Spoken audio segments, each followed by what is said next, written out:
Hey guys, and welcome to Mixed Radicals. This video is going to tell you everything you need to know about mixed radicals.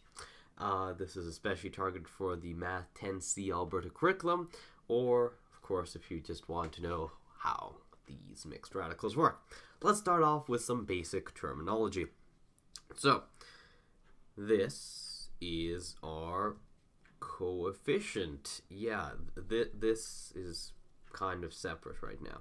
Okay, this is our radical. The whole thing is the radical. Okay, this thing in the middle is the radical sign. This h is the index, and this y is the radicand. Radicand? You know, something along those lines. Okay, so here are some basic examples of what mixed radicals can potentially look like. Okay, so let's start off, going backwards.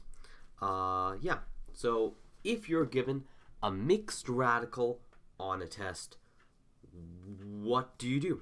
What do you do?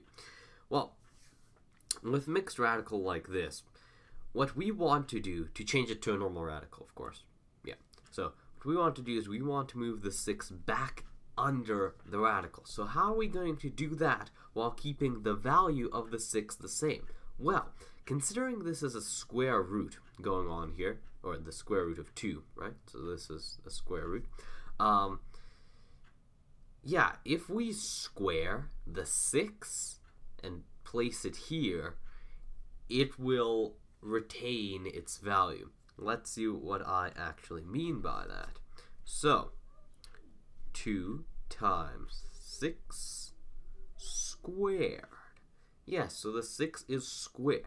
And from here on, it is very basic multiplication. That could be done on your calculator, or alternatively, for something this easy, you could just outright do it.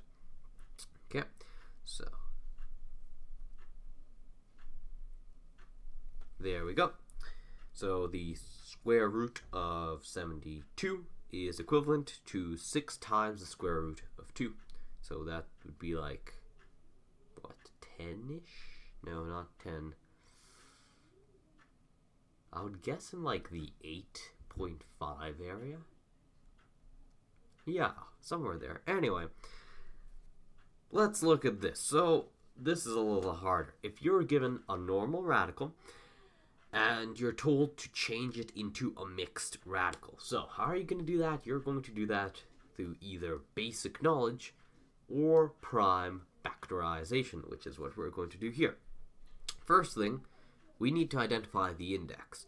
In this case, you may notice that there is no index here. And if there is no index indicated, as there will be on many exams, that means that there's a 2 there. Yeah. So if there's nothing there, there's actually a 2 there. Very similarly to how everything technically has the coefficient of 1 multiplying it, but we don't write the 1. We typically don't write the 2 either.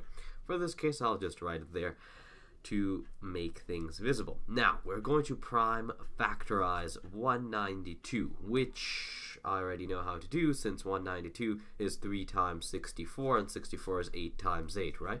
Okay, anyway, so now what we're looking for is we look at this index and then we realize, well, that's a 2. So we're looking for pairs of the same number within our prime factors, okay? So, well, we have a pair of 2s, a pair of 2s, and another pair of 2s. That's 3 pairs of 2s, and this 3 doesn't have a pair. So, yeah, okay, let's rewrite that. We can not write the 2 like I've said. Writing the 2 is not necessary on the radical like this, but we could. 2 squared times 2 squared times 2 squared. So, what could we do to move these 2's outside our radical? Well, as they're being squared and the index is matching up with our exponent, in a case like this, what we can do is we can just remove those exponents and move these bases out there. What do I mean by that? It's going to look something like 2 times 2 times 2, 3, and yeah, this could be represented as 2 cubed.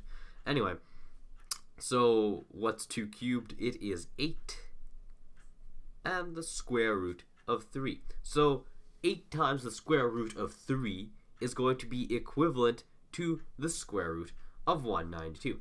What about cube roots? Okay, by the way, I did choose 192 for a reason here. Let's write out the prime factors again. So, yeah, okay.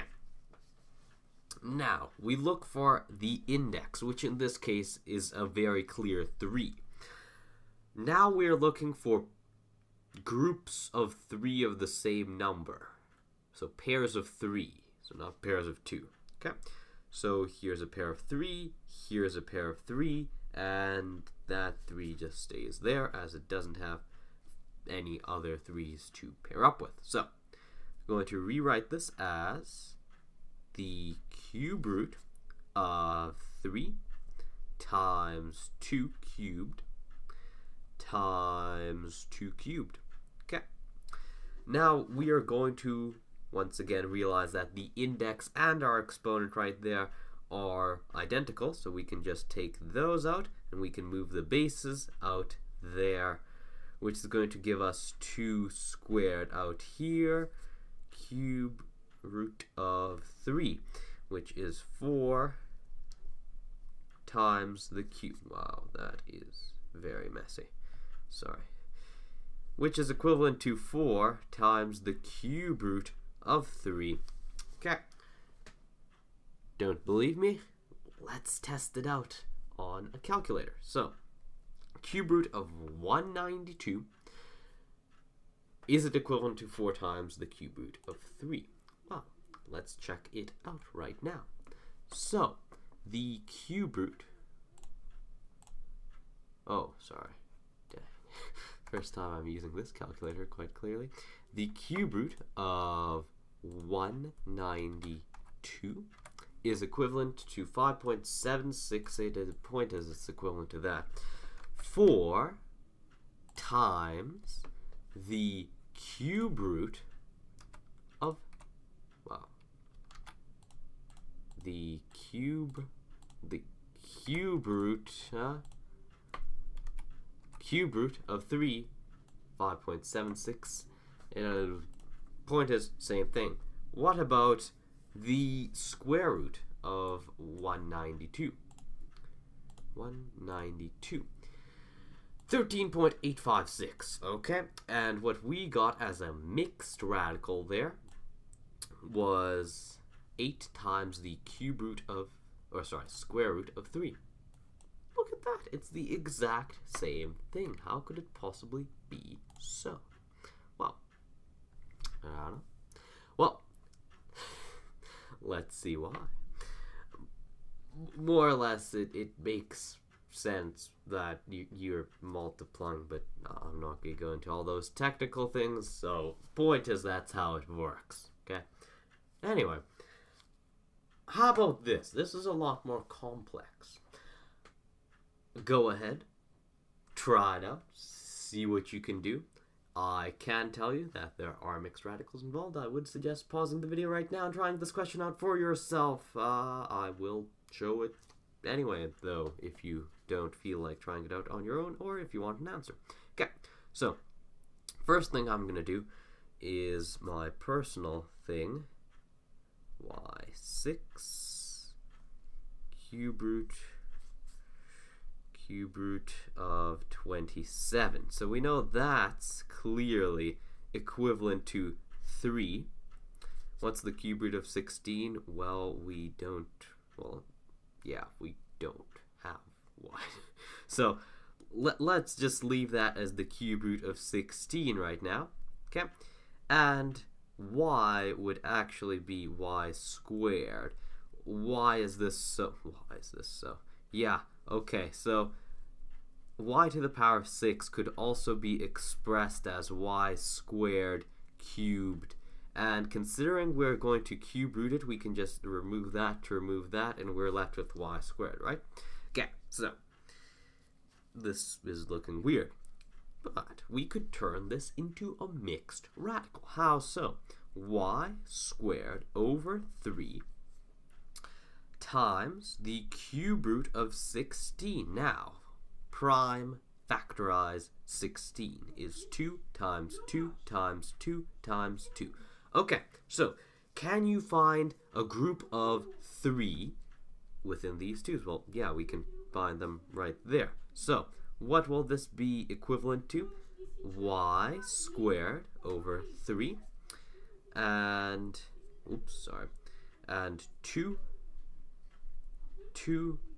there. We could also bump the 2 up over here, and where am I indicating by that is right there. So that 2y squared over 3 times the cube root of 2 is what that initial expression is actually equivalent to as a mixed radical.